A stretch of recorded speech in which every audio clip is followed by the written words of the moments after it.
Bueno, pues como toda media semana le agradecemos muchísimo al experimentadísimo, el excelso periodista misanteco veracruzano don Miguel Molina, a quien desde lejos lo saludamos con mucho gusto. Mi querido Miguel, ¿cómo estás?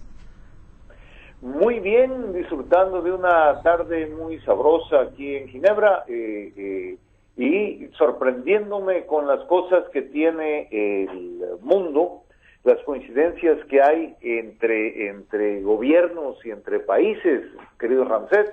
Pues sí. Porque esta semana, desde el principio de la semana, en Londres, el gobierno británico anunció que está considerando la posibilidad de permitir que empresas privadas tengan acceso a la información financiera, los expedientes de salud y los antecedentes penales de las personas.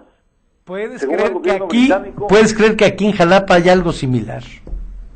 Claro, precisamente por eso elegí este tema para nuestra conversación de hoy, porque según el gobierno británico, compartir esta información considerada como confidencial aquí y allá y en todas partes, le permitiría recuperar el equivalente de cerca de 1,5 billones de pesos, es decir, 1,500,000 pesos, el equivalente, que se pierden cada año debido a errores, omisiones y hasta fraudes de parte de los contribuyentes. Pero esta no es la primera vez que el gobierno británico trata de usar información personal para cobrar adeudos. Ya pasó en 2009, se planteó la misma cosa de pasar este tipo de información a empresas, sobre todo a empresas que ofrecen servicios públicos, empresas privadas que ofrecen servicios públicos que se subcontratan, y esta idea causó una rebelión entre los miembros del Parlamento tan grande que el gobierno tuvo que echar marcha atrás en 2009. Esto bajo el gobierno laborista, y ahora el gobierno de coalición, que está integrado por el Partido Conservador y los liberaldemócratas, quieren hacer lo mismo, aunque las preocupaciones de las personas siguen siendo las mismas. ¿Qué va a pasar con nuestra información? ¿A quién se le va a dar? ¿Y cómo se va a manejar? Aunque hay salvaguardas legales para, en teoría, evitar el mal uso de esta información, lo cierto es que una vez abierta la puerta, se sale el genio y se salen los demonios y se sale todo mundo, sea secreto o no, mi querido Ramsés. Sí, porque aquí lo que acabamos de preguntarle a los directivos de SEMAS es que van a saber la información y después le van a mandar una cartita a los morosos, ¿no? De que saben quién, ahora sí sé quién eres, sé dónde vives, y una manera de invitarlos a pagar la deuda, ¿no? Claro, y sobre todo que, en primer lugar, los términos de esas cartitas no son precisamente amables ni atentos, son más bien amenazadores, en primer lugar. En segundo lugar, hay varios obstáculos legales, porque el gobierno, sea municipal, sea estatal, sea federal, no es dueño de esa información, es únicamente salvaguarda de esa información, la tiene en depósito, en confianza. El hecho de que el gobierno británico diga que eso ya se hace en otras partes no justifica el uso desde el punto de vista legal aquí en Gran Bretaña, ni creo yo en México, no justifica que se pase ese tipo de información que es personal, es confidencial, la dirección de una persona, su teléfono, su información crediticia, su información bancaria, etcétera. Esa es información que a la que tiene acceso el gobierno únicamente porque es gobierno. Si no fuera gobierno no tendría acceso a esta información. En Gran Bretaña ya se está, como hace 5 años, se está gestando pues una nueva protesta ante esta idea, porque pues no creen que sea digamos viable, ni justo, ni legal. Ya se presentó una petición con 300,000 firmas de personas que se oponen a que se haga este tipo de operación de pasarles a empresas privadas información para que recuperen, digamos, o consigan que se paguen los impuestos que se deben y se persiga a morosos. ¿Y esto cuándo podría, si es que sigue adelante, Miguel, cuándo podría suceder en la Gran Bretaña? Podría suceder si todo sigue adelante, si no hay más oposición, que supongo que sí la habrá. Podría suceder no antes del año próximo, porque en Gran Bretaña toda legislación que el gobierno pretende debatir y votar se incluye en el discurso que da la reina cada año al principio, cuando se abren los trabajos del Parlamento.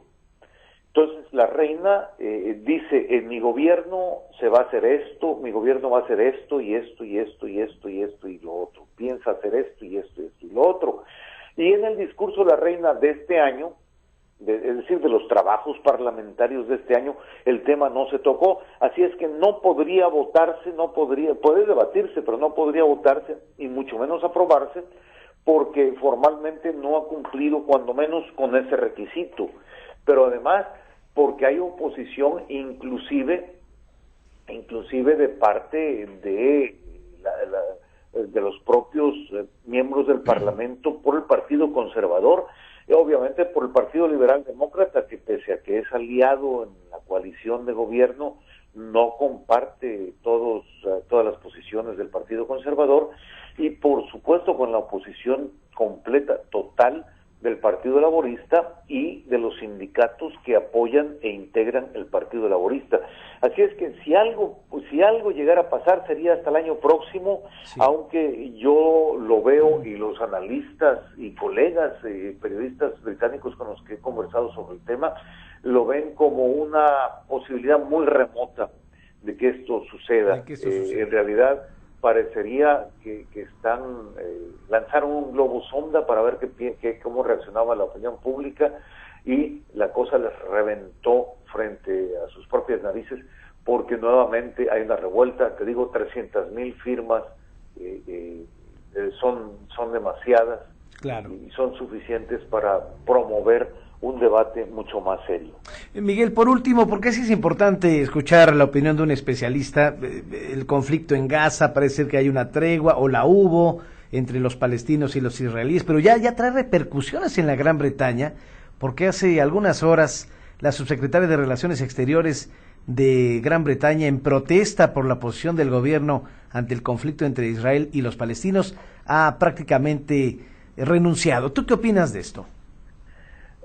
Fue una renuncia política, pero fue una renuncia política de un personaje político de relevancia en estos términos, porque la subsecretaria de Relaciones Exteriores, Saida Warsi, era la primera mujer musulmana en ocupar un puesto en el gabinete del gobierno británico. Y muchos analistas dicen que es una oportunista, en fin, por lo que tú quieras. Sin embargo, lo cierto es que la renuncia de la subsecretaria ha causado una crisis política muy interesante en el seno del gobierno, porque hay muchas voces de oposición que obviamente no están de acuerdo con la política del gobierno, pero también hay muchas voces dentro del propio Partido Conservador y dentro del Partido Liberal Demócrata, que es el socio en la coalición, que piden que Gran Bretaña haga algo en relación con este conflicto que ya dura un mes, porque Gran Bretaña ha seguido aprobando, como Estados Unidos, la venta de armas y municiones al gobierno israelí, pese a señalamientos de las Naciones Unidas de que incluso el gobierno de Israel podría estar cometiendo crímenes de guerra. Ahora, muchos opinan que quienes se oponen a este tipo de operativos de Israel son judeófobos, es decir, que odian a los judíos, pero hasta donde puedo ver, no se trata de odio a los judíos, sino de desacuerdo con el gobierno de Israel, que es otra cosa completamente distinta. Ahora, ¿eso podría cambiar la posición del gobierno británico en Medio Oriente, Miguel? Lo veo muy difícil. Incluso anoche en los noticieros la ex subsecretaria respondió a una declaración del ministro de Economía que había dicho que el gobierno de Israel pues todavía no ha definido muy bien su política y que la renuncia de la subsecretaria había sido, digamos, muy apresurada y que no era muy productiva. Sin embargo, la subsecretaria dijo que el ministro de Economía es un buen amigo del gobierno de Israel y tendría que estarle aconsejando al gobierno israelí que cambiara su actitud. Sin embargo, no lo está haciendo. En este caso, el gobierno británico pues, está sintiendo ya muchas presiones, tanto como el gobierno de Estados Unidos ante esta situación, porque si bien es cierto que los palestinos han estado bombardeando población civil en Israel, en lo que hay acuerdo es que la respuesta israelí es completamente exagerada.